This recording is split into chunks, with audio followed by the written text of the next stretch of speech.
Hello everyone, स्वागत है आपका आपके अपने चैनल हंसराज स्टडी मटेरियल में। तो फ्रेंड्स, आज का हमारा टॉपिक है यूरोपीय कंपनियों का आगमन, जिसमें हम जो भी यूरोपीय कंपनियां भारत में आई थी व्यापार करने, उन सब के बारे में यहाँ पढ़ने वाले हैं। तो चलिए शुरू करते हैं अपने टॉपिक को। देखिए, भारत के साथ जो व्यापार होता था वो उसके दो मार्ग थे, एक स्थल मार्ग और दूसरा जल मार्ग। दोनों ही तरीकों से भारत के साथ व्यापार किया जाता था। अब व्यापार करने के लिए स्थल मार्ग कौन कौन से थे? स्थल मार्ग के तहत इसमें तुर्की, फारस, ईरान, इराक और अफगानिस्तान। देखिए, ये जो मार्ग था ये कहाँ से होता हुआ भारत तक पहुंचता था? तुर्की, फारस, ईरान, इराक और यहाँ से होते हुए अफगानिस्तान। तो ऐसे भारत में पहुंचा जाता था स्थल मार्ग के द्वारा। अगर हम जल मार्ग की बात करें तो जल मार्ग में क्या क्या आता था? इसमें जो भूमध्य सागर,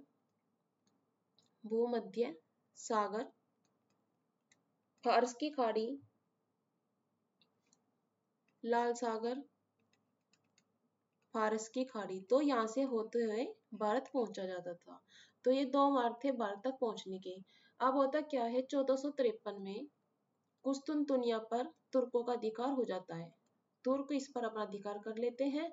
तो जब तुर्कों ने कुस्तुनतुनिया पर अपना अधिकार कर लिया तो जो यूरोपीय अब भारत तक नहीं पहुंच सकते थे। जो ये पूर्व के देश है, इन तक पहुंचने के लिए अब यूरोपियों का मार्ग बंद हो चुका था। इसलिए उन्होंने अपने लिए नए मार्गों को तलाशना शुरू किया, नए मार्गों की खोज करनी शुरू की। इसी के तहत कुछ भौगोलिक खोजें होती है। वे कौन कौन सी है? चलिए देखते हैं कौन कौन सी भौगोलिक खोजें हुई। जिसके तहत सबसे पहले जो बार्थोलोमेव डियाज थे 1487 में, 1400, ये नाम याद रखना है आपको। बार्थोलोमेव याद भी नहीं होता बल्कि ये नाम तो बार्थोलोमेव डियाज सबसे पहले ये निकले थे रास्ता खोजने के लिए, जलमार्ग खोजने के लिए। और इन्होंने किसकी खोज की? जो अफ्रीका है, ये अफ्रीका महाद्वीप, इसमें जो यहाँ पर पॉइंट है यहाँ की, इसे बोला जाता है केप ऑफ गुड होप। तो इसकी खोज किसने की थी? वो की थी बार्थोलोमेव डियाज ने। इसके बाद 1492 में कोलंबस चलते हैं भारत की खोज करने के लिए, लेकिन वो पहुंच जाते हैं कहाँ पर? अमेरिका में। तो अमेरिका की खोज किसने की थी? वो की थी कोलंबस ने। अब फिर 1498 में पुर्तगाल के वास्को डी गामा ये भारत की खोज के लिए निकलते हैं और भारत पहुंचते हैं, जहां पर कालीकट बंदरगाह पर ये पहुंचते हैं। और यहाँ पर इनका स्वागत किया जाता है जमोरिन द्वारा। जो वहाँ के राजा थे जमोरिन, उनके द्वारा वास्को डी गामा का भारत में स्वागत किया जाता है। अगर हम और खोज देखें तो वो किस किस ने की थी? देखिए, 1770 में ऑस्ट्रेलिया की खोज की गई थी। किसके द्वारा? जेम्स कुक द्वारा। ये जो दो तीन खोजें हैं ये तो सभी को याद रह जाती है, भारत की, अमेरिका की। लेकिन जैसे ऑस्ट्रेलिया की है जेम्स कुक, और ऐसे ही तस्मान द्वारा न्यूजीलैंड की खोज की गई थी 1642 में। 1642 तस्मान द्वारा। ये दोनों याद नहीं रहते, ये कुछ कम रहते हैं, तो इन पर ध्यान दें। तो इसी के तहत अब पूर्व के देशों के साथ व्यापार तो करना ही था। कुछ मार्गों की खोज की गई, जिनमें ये कुछ प्रमुख हैं, किस किस ने कहाँ की खोज की। चलिए अब कंपनियों को देखते हैं, कौन सी कंपनी, कौन आता है सबसे पहले। देखिए, भारत में जो सबसे पहले व्यापार करने के लिए आए तो उनमें कौन थे? सबसे पहले आए पुर्तगाली, फिर डच, फिर ब्रिटिश, फिर डेनिश और फिर फ्रांसीसी। इसकी ट्रिक भी हमने आपको बताई थी याद करने की। पढ़ लो, क्या थी वो ट्रिक? पढ़ लो, बड़े होकर फ्रांस जाओगे। तो पढ़ लो सिर्फ पैसे पुर्तगाली बल्कि यहाँ ढह लिखा है तो इससे आपको याद रख लेना है। डच, बड़े से बै से ब्रिटिश, डे से डेनिस और फ्रांस। तो सबसे पहले भारत में पुर्तगाली आए, फिर डच आए, फिर ब्रिटिश, फिर डेनिस और फिर फ्रांसीसी। अब चलिए पुर्तगालियों के बारे में देखते हैं। देखिए भाई, पुर्तगालियों के बारे में तो सबसे पहले यहाँ पर कौन आए थे पुर्तगाली? वो आए थे वास्को डी गामा। कब आए थे? 1498 में। 1498 में भारत पहुंचे। कहाँ पर? कालीकट में। कालीकट, और कालीकट में भी कहाँ पर? कपकडाबू बंदरगाह पर। कपकडाबू बंदरगाह पर ये पहुंचते हैं दक्षिण भारत में। वहां पर इनका स्वागत किया जाता है। जो वहां के शासक थे जमोरिन, जमोरिन उनकी एक उपाधि थी। तो जमोरिन द्वारा वास्को डी गामा का स्वागत किया जाता है। और जब ये भारत आए थे तो ये लौटते समय अपने साथ सामान लेकर गए भारत से। यहाँ से बहुत सारे मसाले लेकर गए, और उन मसालों को ले जाकर जब इन्होंने यूरोप में बेचा तो इन्हें 60% मुनाफा हुआ था। देखिए, अपना सारा टोटल खर्चा निकालने के बाद भी इन्हें 60% लाभ उस पर हुआ था।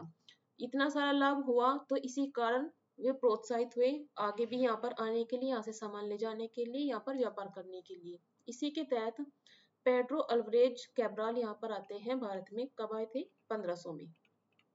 1500 में। अब पुर्तगाल की तरफ से कौन आता है? ये कैब्राल आते हैं, और 13 जहाज थे इनके। 13 जहाजों के नायक बनकर आए थे कैब्राल भारत में। इनके साथ जो यहाँ पर, क्योंकि इनसे पहले भारत में जो व्यापार हो रहा था वो किसके साथ हो रहा था? अरबों के द्वारा। अरब यहाँ पर मुख्य व्यापारी थे। तो इन अरबों ने इन पुर्तगालियों का विरोध किया। इसी कारण कैब्राल का अरबों के साथ संघर्ष भी हुआ था। अब इसके बाद दोबारा फिर से वास्को डी गामा आते हैं। कब आते हैं? 1502 में। देखिए, वास्को डी गामा भारत में 1498 में आए थे। ये बात तो सबको याद है, लेकिन वो कुल मिलाकर कितनी बार भारत आए थे? तो 3 बार भारत आते हैं वास्को डी गामा। सबसे पहले 1498 में आए, फिर 1500 में आए, और उसके बाद 1524 में। 1524 में ये यहाँ वायसराय बनकर आएंगे। तो दूसरी बार आए हैं 1502 में। इसके बाद जब यहाँ पर वास्को डी गामा आए, इसके बाद ये अपनी फैक्ट्रियां यहाँ पर स्थापित करने की सोचते हैं भारत में, पुर्तगाली। तो भारत में सबसे पहले अपनी फैक्ट्री इन्होंने कब स्थापित की? 1503 में। कहाँ पर स्थापित की थी? कोचीन में। तो कोचीन में ये अपनी व्यापारिक कोठी कह लीजिए या फिर इनकी फैक्ट्री कह लीजिए, सबसे पहले पुर्तगालियों ने अपनी कोठी जो या पहली फैक्ट्री बनाई थी वो कोचीन में 1503 में स्थापित की। इसके बाद इन्होंने अपनी दूसरी फैक्ट्री लगाई व्यापार करने के लिए। वो कब लगाई? 1505 में। 1505 में दूसरी फैक्ट्री लगाई थी। कहाँ पर? कन्नूर में। इनकी ये फैक्ट्री भी याद रखनी होती है। पहली फैक्ट्री कहाँ पर लगी, दूसरी फैक्ट्री कहाँ पर लगी, कब लगी, तो ये आपको याद रखना है। तो दूसरी फैक्ट्री अपनी 1505 में लगाते हैं। अब ये एक व्यवस्था करते हैं कि अब हम जो ये पुर्तगाली है ये यहाँ पर अपने वायसराय रखने शुरू करते हैं। तो इनके जो सबसे पहले वायसराय बनकर आते हैं वो थे फ्रांसिस्को डी अल्मेडा। कब से कब तक रहे ये भारत में? तो 1505 में ये वायसराय बनकर आए थे, और 1509 तक ये रहते हैं। 9 में ये वापस चले जाते हैं। तो अल्मेडा प्रथम पुर्तगाली वायसराय। अगर पूछा जाए कि प्रथम पुर्तगाली वायसराय कौन थे या गवर्नर, तो वो थे फ्रांसिस्को डी अल्मेडा। इनके समय क्या क्या प्रमुख घटनाएं हुई हैं वो देख लेते हैं। देखिए, इनके समय इनका उद्देश्य क्या था भारत आने का? इनका उद्देश्य जो था, जो पूर्व के साथ व्यापार हो रहा था उसे ये सुरक्षित करने का इनका प्रमुख उद्देश्य था कि पूर्व के साथ अपने व्यापार को ये सुरक्षित करना है इनको। इसके अलावा इन्होंने ब्लू वाटर पॉलिसी अपनाई थी। Blue water policy. और इनके समय एक युद्ध होता है 1509 में। क्या नाम था इसका? वो था चोल का युद्ध। देखिए, चोल वंश अलग है, उसे मत ले लेना। ये चोल का युद्ध, चोल एक जगह है गुजरात में, तो वहां पर युद्ध हुआ था, इस कारण इसे चोल का युद्ध कहा गया है। और इस युद्ध में कौन कौन शामिल हुआ था? इसमें गुजरात, मिस्र और तुर्की।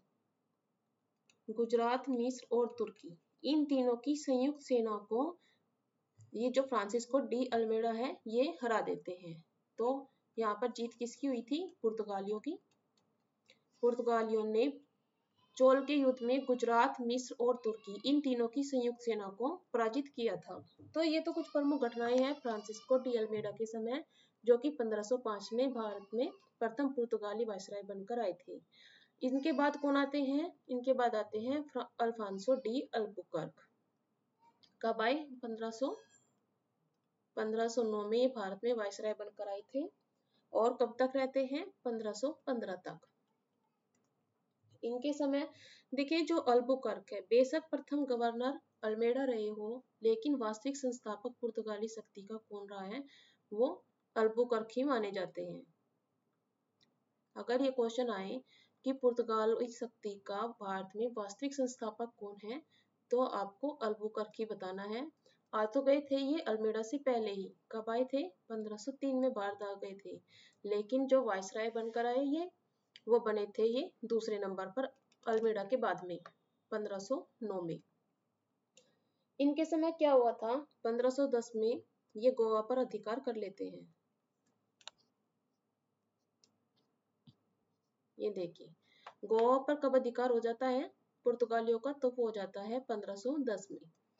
और किससे इन्होंने गोवा छीना था? तो वो थे बीजापुर के शासक यूसुफ आदिल शाही। बीजापुर के यूसुफ आदिल शाही थे, जिनसे इन्होंने यूसुफ आदिल शाही, इन्हीं से इन्होंने गोवा को जीत लिया था। इसके बाद मलक्का पर ये अपना अधिकार करते हैं। कब? 1511 में। और जो होर्मुज बंदरगाह है, इस पर ये 1515 में अधिकार कर लेते हैं। होर्मुज बंदरगाह कहाँ पर स्थित है? फारस की खाड़ी में। फारस की खाड़ी में स्थित होर्मुज बंदरगाह पर 1515 में अधिकार करते हैं। ये भी याद रखना है आपको कि किस क्षेत्र पर ये कब अधिकार करते हैं। इसके बाद इनके समय कुछ और नीति अपनाई जाती है अल्बुकर्क के समय। वो कौन कौन सी थी? देखिए, ये तो कुछ हमने वो बताई जगह, स्थान जहाँ पर ये अपना अधिकार कर लेते हैं। इसके अलावा ये एक नीति लेकर आते हैं भारतीयों के साथ, जो भारतीय महिलाएं हैं उनके साथ विवाह करने की नीति। भारतीय महिलाओं के साथ विवाह करो ताकि ये यहाँ पर अपनी जो जगह है वो बना सके। इसके अलावा इन्होंने अपने क्षेत्र में सती प्रथा को बंद करवा दिया था। सती प्रथा को बंद करवा दिया था। और सती प्रथा बंद करवाने के कारण इन्हें राजा राम मोहन राय का पूर्वगामी भी कहा जाता है, क्योंकि राजा राम मोहन राय के प्रयासों के कारण ही 1829 में सती प्रथा को समाप्त किया गया था। इन्होंने अरबों का भी, जो मुस्लिम थे, वो इनके विरोध का सबसे बड़ा कारण रहा है। इन्होंने सबसे पहले मुसलमानों का ही विरोध किया था। अब इसके बाद देखिए 1515 तक तो ये यहाँ पर रहते हैं अल्बुकर्क वायसराय। अब इसके बाद आ जाते हैं Vasco D gamma. Vasco D gamma important है, बीच में और भी आए हैं, उन्हें याद करने की, पढ़ने की कोई जरूरत नहीं है। 1524 में पुनः वास्को डी गामा भारत में वायसराय बनकर आते हैं, लेकिन इस बार इनकी कोचीन में ही मृत्यु हो जाती है। भारत में जो कोचीन है वहीं पर वास्को डी गामा की मृत्यु हो जाती है। एक और वायसराय है नीनो डी कुन्हा। ये कब आते हैं? नीनो डी कुन्हा आते हैं 1529 में वायसराय बनकर। 1529 से 1538 तक रहते हैं। और इनके समय क्या क्या घटनाएं घटी? इनके समय 1534 में बसीन पर अधिकार कर लिया जाता है। देखिए बेसिन लिखा हुआ है, गलत है, बसीन। बसीन पर ये 1534 में अधिकार कर लेते हैं। बात द्वीप की करें तो द्वीप पर कब अधिकार हुआ था? तो 1535 में। गोवा को देखिए अपने शासन का मुख्य केंद्र बना लेते हैं। कब? 1530 में। क्योंकि पहले इनका जो प्रमुख केंद्र था वो क्या था? वो था कोचीन। और ये बाद में कोचीन में इन्होंने अपनी पहली फैक्ट्री स्थापित की थी। अब क्या है कि गोवा को तो ये 1510 में तो जीत लेते हैं, लेकिन जो अपने शासन का प्रमुख केंद्र बनाते हैं वो बनाते हैं 1530 में। अब एक और वायसराय आएंगे बनकर, वो है गार्सिया द नारोन्ना। गार्सिया द नारोन्ना ये कब आते हैं? 1538 में। 1538 में ये वायसराय बनकर आते हैं। अब इसके बाद देखिए कुछ और घटनाएं हैं। दमन पर पुर्तगालियों ने कब अधिकार कर लिया था? 1559 में। ये जो भी आपको जगह बताई जा रही है, दमन, दीव, गोवा, इन सब के ईयर आपको याद रखने हैं कि इन पर कब अधिकार किया गया था। इसके अलावा इन्होंने कुछ और क्षेत्रों पर अपना अधिकार कर लिया था। उनमें कौन कौन से हैं? जैसे कि सालसेट, मुंबई, मद्रास और हुगली।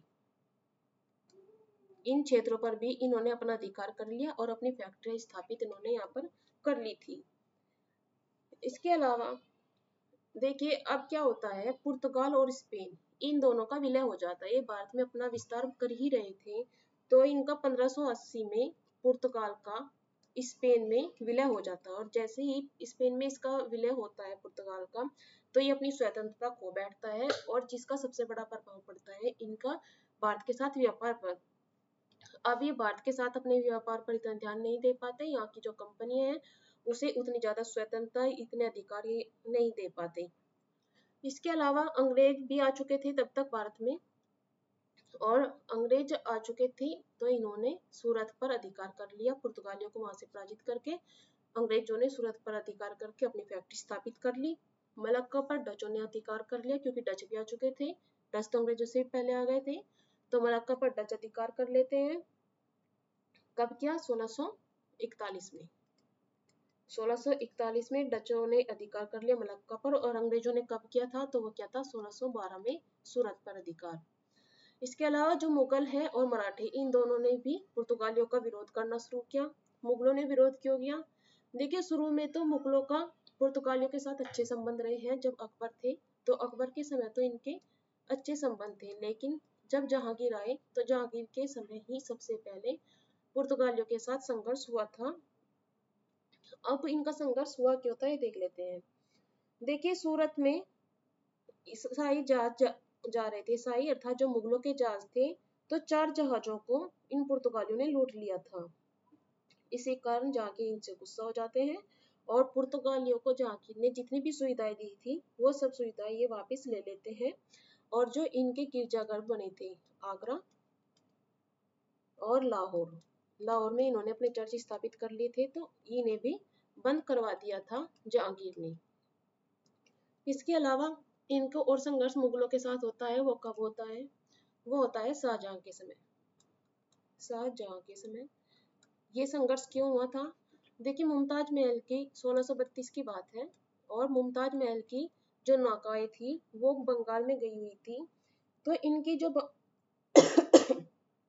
नौकाएं हैं उन नौकाओं का अपहरण कर लिया जाता है हुगली क्षेत्र में। ये पुर्तगाली अपनी हरकतों से बाज नहीं आ रहे थे। ये इनका बहुत बड़ा कारण रहा भारत से जाने का भी, क्योंकि मुगलों के साथ तो इनके अच्छे संबंध थे, लेकिन ये उन संबंधों को बनाकर नहीं रख पाए। एक तो शाहजहां इनसे पहले ही क्रोध थे। क्यों गुस्सा थे? क्योंकि जब शाहजहां ने जहांगीर के खिलाफ विद्रोह किया था तो पुर्तगालियों ने इन्हें कोई भी मदद नहीं दी थी। दूसरा, शाहजहां के शासक बनने के बाद इन्होंने कोई नजराना भी नहीं भेजा। इसके अलावा 1632 में ये मुमताज महल की जो नौकाएं हैं उन्हें भी लूट लेते हैं, उनका अपहरण कर लेते हैं। तो शाहजहां ने जो बंगाल के उस समय गवर्नर थे, कौन? कासिम खां को वे आदेश देते हैं इन पर आक्रमण करने का। तो कासिम खां इन पर आक्रमण करते हैं और हुगली क्षेत्र पर अपना अधिकार कर लेते हैं। इसके बाद इनका जो औरंगजेब है उनके साथ भी संघर्ष होता है। वहीं अगर हम मराठों की बात करें तो मराठों ने क्या इनका विरोध किया? तो मराठों ने 1739 में मराठे भी अब इनका विरोध करने लगे थे। मराठों ने इनसे सालसेत और बसीन, ये दोनों क्षेत्र मराठों ने इनसे खोस लिए। तो धीरे धीरे इनके जो क्षेत्र थे उन पर कब्जा दूसरे जो भी आ रहे थे, चाहे वो मुगल हो, चाहे डच हो, चाहे अंग्रेज हो, वे सब इनके क्षेत्रों पर अधिकार करते जा रहे थे। इसके अलावा इनकी एक पद्धति है, चलिए उसकी बात कर लेते हैं। वो क्या थी? वो थी कार्टेज अल्मेडा व्यवस्था।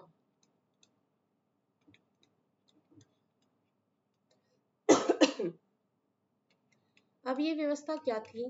कार्टेज देखिए क्या होता है। कार्टेज का मतलब होता है परमिट, अर्थात आपको जब इन्होंने जो अरब सागर था तो इस पर अपना पुर्तगालियों का पूर्ण रूप से अधिकार हो चुका था, ये उसके स्वामी बन चुके थे। तो अब कोई भी भारतीय जहाज या अरब जहाज अगर कोई अरब सागर में जाएगा तो उसे पुर्तगालियों से परमिशन लेनी होगी। और इस व्यवस्था को लागू करने वाले कौन थे, तो अल्मेडा ने व्यवस्था की थी। इसीलिए इस व्यवस्था को कार्टेज अल्मेडा कहा गया है। इनकी परमिशन के बिना कोई भी जहाज समुद्र में नहीं जा सकता था। और इसी व्यवस्था के कारण जो मुगल शासक अकबर थे, उन्हें भी समुद्र देखने जाने के लिए जब वे समुद्र में गए थे अपने जहाज के तहत, तो पुर्तगालियों से परमिशन लेनी पड़ी थी। एक इनकी काफिला व्यवस्था भी थी। काफिला व्यवस्था क्या थी, इसमें जो भी जहाज जाता था तो वो उनसे परमिशन तो ले लेता था। अब इसके बाद जब वो जहाज जा रहा था तो उसके साथ ही अपना भी एक जहाज भेजते थे, अपना एक काफिला भेजते थे। इसके दो प्रमुख कारण थे।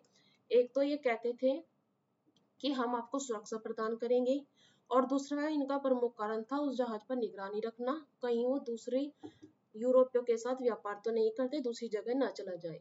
तो एक काफिला व्यवस्था, इसे एक जगह भी बोल देते हैं कार्टेज अल्मेडा काफिला व्यवस्था। चलिए भाई आगे देखते हैं। तो इनका भारत में अगर हम बात करें कि पुर्तगालियों का भारत में पतन क्यों हुआ, क्योंकि ये अपना तो अच्छा व्यापार कर चुके थे, लेकिन इनके व्यापार के पतन के कारण क्या रहे हैं, देखिए तो इसमें था इनका भ्रष्ट शासन। भ्रष्ट शासन व्यवस्था इनकी, भ्रष्ट शासन व्यवस्था में क्योंकि ये अपने संबंधों को बनाकर नहीं रख पाए, इन्होंने चोरी करना, लूटपाट ये सब भी मचाया अपने क्षेत्रों में, हुगली क्षेत्र में। इसी कारण ये भ्रष्ट शासन भी एक इनका कारण बना इनके पतन का। दूसरा इनकी दोषपूर्ण व्यापार व्यवस्था, दोषपूर्ण व्यापार व्यवस्था। इसके अलावा अगर हम बात करें इनकी धार्मिक नीति, धार्मिक नीति क्या थी, क्योंकि इनका बहुत ज्यादा ध्यान अपने धर्म का प्रचार करने पर था। इन्होंने शुरू से ही ईसाई बनाने पर बहुत जोर दिया, जबरन अपने क्षेत्रों में ये ईसाई बनाते थे लोगों को, ईसाई धर्म का बहुत ज्यादा प्रचार किया, इस कारण भी लोग इनके खिलाफ हुए। गोवा में इन्होंने भारतीय जो मंदिर थे उन्हें भी तोड़वा दिया था। इनकी वैवाहिक नीति, क्योंकि इन्होंने भारतीयों के साथ वैवाहिक संबंध स्थापित किए। इसके अलावा इनके पास सीमित संसाधन थे, सीमित संसाधन। जो दूसरी कंपनियां यहाँ पर आई, अंग्रेज यहाँ पर आए, उनके पास काफी संसाधन थे बजाय इनके।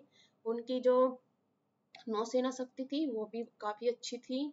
इसके अलावा उन्हें स्वतंत्रता भी ज्यादा मिली है बजाय पुर्तगालियों की। और एक कारण, प्रमुख कारण रहा है इनका स्पेन में विलय। स्पेन में विलय के बाद तो पुर्तगाल की जो है स्वतंत्रता वही खत्म हो चुकी थी, और डच और अंग्रेजों का भारत में आना और उनके द्वारा इनका विरोध किया जाना, उनके क्षेत्रों पर अधिकार कर लेना, ये कुछ प्रमुख कारण रहे हैं जिन्होंने पुर्तगालियों को भारत से, भारतीय व्यापार से बाहर कर दिया। अब हम पुर्तगालियों का प्रभाव देख लेते हैं, इनका क्या प्रभाव पड़ा था जब ये भारत में आए, तो क्या क्या प्रभाव भारत पर पड़ा।